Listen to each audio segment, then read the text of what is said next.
starting.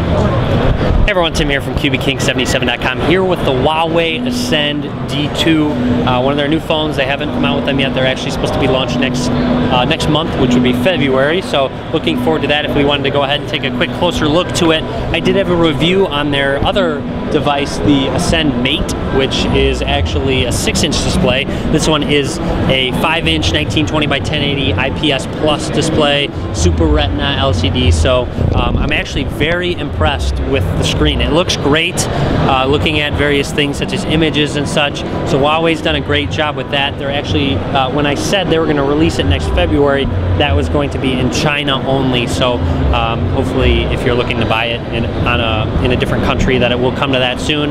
It is a GSM device, UMTS device. Inside of it, it has a quad-core processor, 1.5 gigahertz. It seems to be very snappy, very quick, especially because it is a pre-production device. You're going to want to keep that in mind. Overall, it is running the software. What was the software called again? Motion. Motion, yeah. So the Huawei guy said it's the Motion software. It is running Motion 1.5 at the moment, but when they release it, they're going to do a 1.6 software. Otherwise, though, on the back, we can go ahead and look at some of the design features of it. On the front, you have that, as I said, 5-inch display, front-facing camera, all the standard stuff. On the right side, volume rockers and the power button on the right. Down at the bottom, looks like you got a speaker and then 3.5mm headphone jack.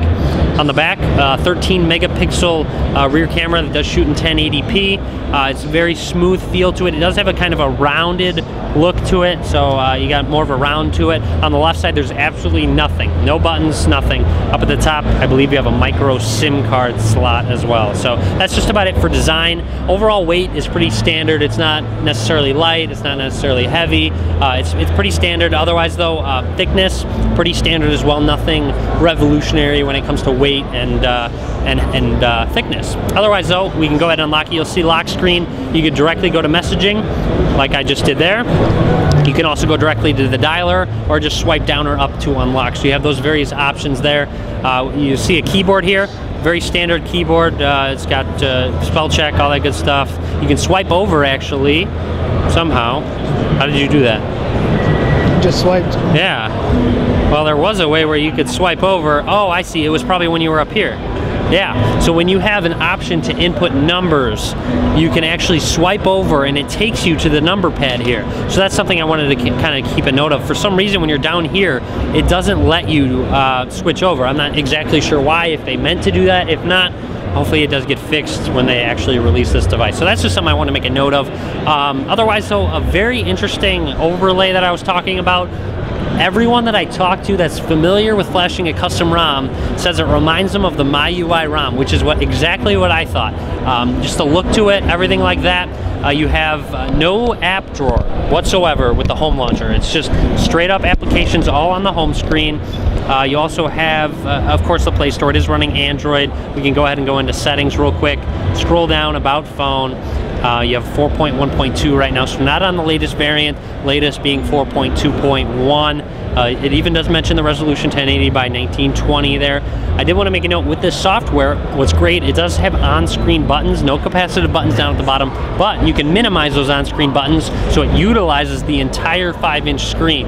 That way, when you're in an application watching a video, you don't have to have those on-screen buttons there. You can minimize them and utilize that whole screen. You can swipe up and it brings them right back. So it's very simple to bring them up and down, not very difficult at all. I did want to make a note that it does have 2 gigabytes of RAM, 32 gigabytes of internal storage. It has a 3,000 milliamp hour battery, so its battery life should be great with that size of a battery.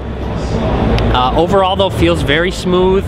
Nothing has been laggy at all. You see Play Store hasn't set up an account, of course. You can multitask here. You have an option to clean all of them, get rid of all of them. You can swipe them away if I want to go to the camera application. So if we wanted to take a quick look at the camera application, you'll see here we can snap a quick picture. It takes it. You can't swipe. Oh, you can't swipe over. So you do have the jelly bean feature to swipe over. You'll see some people have taken some pictures, which is great.